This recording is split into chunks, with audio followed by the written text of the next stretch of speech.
Good day. I will discuss to you now what is a classroom management.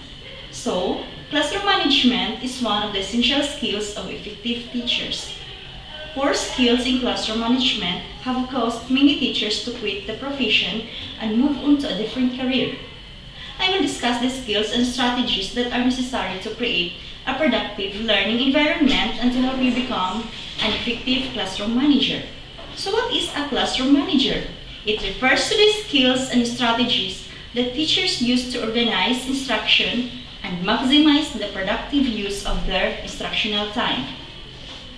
So, what a successful learning environment looks like.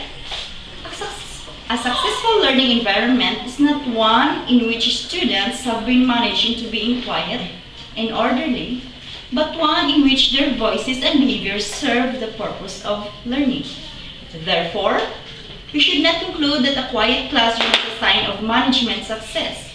Instead, we should reflect on whether the management methods that we use in our classroom are conducive to the learning and motivation of all students. So, what are the impact of good classroom management on learning? So why is it so important for teachers to have strong classroom management skills? Research has consistently shown that classroom management is the teacher variable that has the greatest effect on student achievement. Students learn more and are more motivated to learn in well-managed classrooms. So, what skills do teachers need to create successful learning environment? One of the first researchers to study classroom management was Jacob Koenig, who conducted a set of pioneering studies examining the effects of different teachers' management methods on students' behavior. According to Koenig, the key to classroom management resides in the teacher's ability to prevent problems from occurring rather than on his or her intervention after occurrence.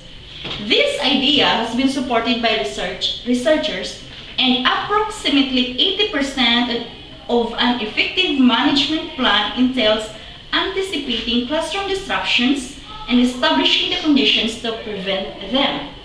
So what is prevention? It consists of arranging the classroom environment conditions before the occurrence of a disruption. And discipline is an action designed to address misbehavior.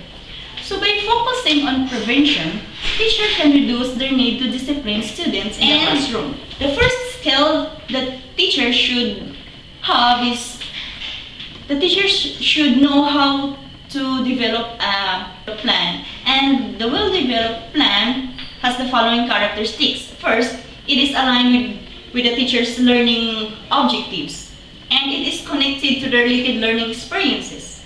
It takes into consideration the diversity of students' needs, interests, and goals. It is based on the best practices as suggested by educational theory and research. It is flexible, allowing for changes that result from unexpected student responses. The objectives and value of the lessons are shared with the students beforehand. So good planning minimizes management problems because students understand the objective, rationale, and value of the academic goals, which is likely to increase their motivation to learn. So organization is the second skill. So how to increase time on tasks? First, communicate to students that learning is worth their time and effort, and that school time is for learning. So start on time and avoid early finishes by planning more instruction than you think you will need. So the third is have materials organized and unnecessary equipment set up ahead of time. Give clear directions about learning tasks and informational feedback about students' responses. Fifth, teach engaging lessons by emphasizing active learning rather than passive. Individual seat work is an example. So six is choose tasks that are appropriate for students' ability level in order to maximize engagement and minimize off-task behavior. Then minimize interruptions by maintaining momentum during a lesson. 7 is maintain focus during instruction. Then maximize students' time on task by creating a system whereby those who finish a task earlier have something else to do. And the 10th is manage transition effectively, because they are the points at which classroom order is most likely to fall apart. Then, here are some classroom tips. How to manage transition effectively. First strategy of a teacher is to teach a student how to respond to a signal. So for example, instruct students that whenever they hear the sound of a red stick or it is a piece of wood containing small seeds, they should be quiet and make eye contact with the teacher. And second is present a clear signal when a transition is needed. So invert the ring stick to produce the signaling sound that will catch students' attention. Then clearly redefine this guide with what students will do next. Say, now I want you all to put your books away and get ready for math.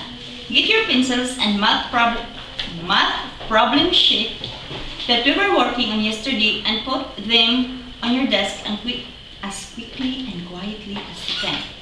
Make transition as a group.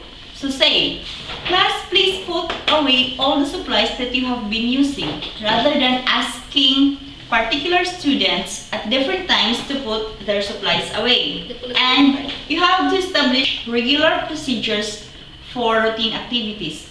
Have students place their homework in a specified homework basket as they enter the classroom, and write on the board the next activity for those who finish an assigned activity early.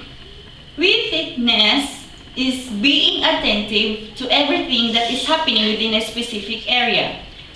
And it has three components. First, watching for behavior with particular attention to discrepancies from the intended program of action. Then, monitoring the pace, rhythm, and duration of classroom events, making sure that activities run smoothly. And attending to what is happening in the entire classroom without disregarding individual behaviors and activities within small groups. And overlapping, it is addressing behavioral issues without interrupting instruction.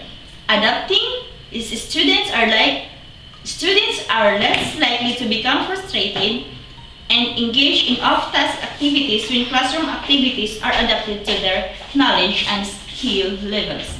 And leadership, according to management experts, high-quality relationships have nothing to do with the teacher's personality or with whether students view the teacher as their friend.